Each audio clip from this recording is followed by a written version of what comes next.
भगवान की जितनी चेष्टा है वह जीवों के कल्याण के लिए, उद्धार के लिए होती है। गीता जी के चौथे अध्याय के 13वें श्लोक में आया, चातुर्वर्ण्यं मया सृष्टं गुणकर्म विभागशः तस्य कर्तारमपि मां विद्य कर्तारमव्ययम्।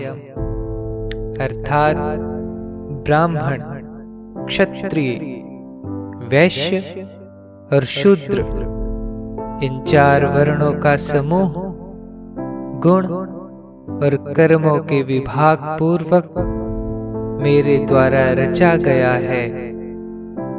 इस प्रकार उस सृष्टि रचनादि कर्म का कर्ता होने पर भी मुझ अविनाशी परमेश्वर को तो वास्तव में अकर्ता ही जान। गीता जी के चौथे अध्याय के 14वें श्लोक में आया, न मां कर्माणि लिम्पन्ति न मे कर्म फले स्पृहा इति माम्योऽभिजानाति कर्मभिर्न सबध्यते। अर्थात क्योंकि कर्मों के फल में मेरी स्पृहा नहीं है, इसलिए मुझे कर्म लिप्त नहीं करते। इस प्रकार जो मुझे तत्व से जान लेता है वह भी कर्मों से नहीं बंधता। भगवान कहते हैं कि कर्म मुझे लिपायमान नहीं करते, इसलिए हे अर्जुन, तू भी इन तत्वों को जानकर, कर्मों के रहस्यों को जानकर मेरा भजन कर। हम लोग भी कर्मों के रहस्य को जानकर, तत्व जानकर करें तो हमारे कर्म भी अलौकिक हो जाएं, भगवान की प्राप्ति हो जावे। एक आदमी जब तप यज्ञ भजन ध्यान करता है अपने वैरी को मारने के लिए, तो उसका उद्देश्य दूषित होने से यह कर्म भी दूषित हो जाता है। जैसे गंगा जी में नहाते समय पेशाब करने से उसका फल नहीं मिलता है। एक भाई खेती करता है लोगों के उपकार के लिए, सीखता है दूसरों को सिखाने के लिए कि ऐसे खेती करो, ऐसे बीज बो, ऐसे जोतो, तो वह उद्देश्य पवित्र है। इस प्रकार व्यापार के लिए भी है। उद्देश्य पवित्र रखना ही श्रेष्ठ है। नौकरी की भी यही बात है। सारे संसार का धंधा, छोटी से छोटी क्रिया भी भाव और उद्देश्य बढ़िया पवित्र होने से उद्धार करने वाला हो सकता है। भगवान का कर्म जन्म सब दिव्य है।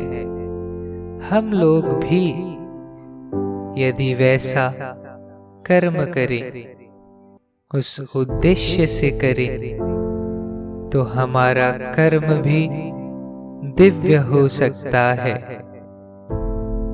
राजा जनक के कर्म भी दिव्य कहे जाते हैं। लोक संग्रह के लिए कर्म करना चाहिए। लोक उपकार, लोगों का हित जिस कर्म से होवे वह दिव्य है।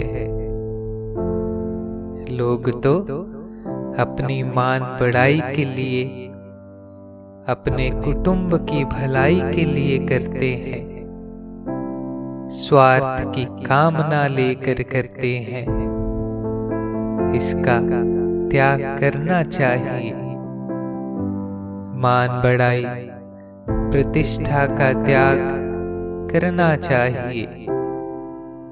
इससे मन में लज्जित होना चाहिए, दुखी होना चाहिए। ऐसा जो कर्म होता है उससे आत्मा की शुद्धि होती है। अंतःकरण शुद्ध होकर भगवान की प्राप्ति होती है। इसका नाम दिव्य कर्म है। अब श्रद्धा और प्रेम की बात बताई जाती है। यूं तो भगवान के गुण, प्रभाव, प्रेम, उनके तत्व की बातें बहुत सी हैं। श्रद्धा, प्रेम उनके तत्व को जानने से ही आते हैं। उनके चरित्र, गुण, प्रभाव, प्रेम का तत्व जानने से ही श्रद्धा, प्रेम होता है। भगवान कहते हैं, मन मना भव, तू मेरे में मन लगा।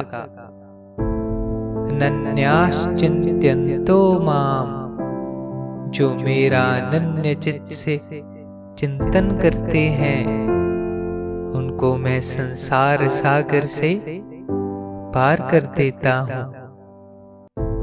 हमको श्रद्धा, प्रेम भगवान राम से सीखना चाहिए। चरित्र और आचरण रामायण में भरा पड़ा है। वाल्मीकि की रामायण में चरित्र और आचरण की, और तुलसी कृत रामचरितमानस में भक्ति, प्रेम और श्रद्धा की बात भरी है। इनसे हमें शिक्षा लेनी चाहिए। भगवान के चरित्र, लीला, गुण और प्रभाव, इन सब को जानने की बड़ी आवश्यकता है। इनसे अंतःकरण में बड़ी ही शांति मिलती है। इनमें से एक ही बात धारण करने से उद्धार हो सकता है। भगवान की उदारता, दया, शांति सब अलौकिक है। एक एक गुण और महिमा अपार है। अतः अपने पर भगवान की कृपा, दया को याद कर करके भगवान के भजन, ध्यान में तत्परता पूर्वक लग जाए, इसी में जीवन की सार्थकता है।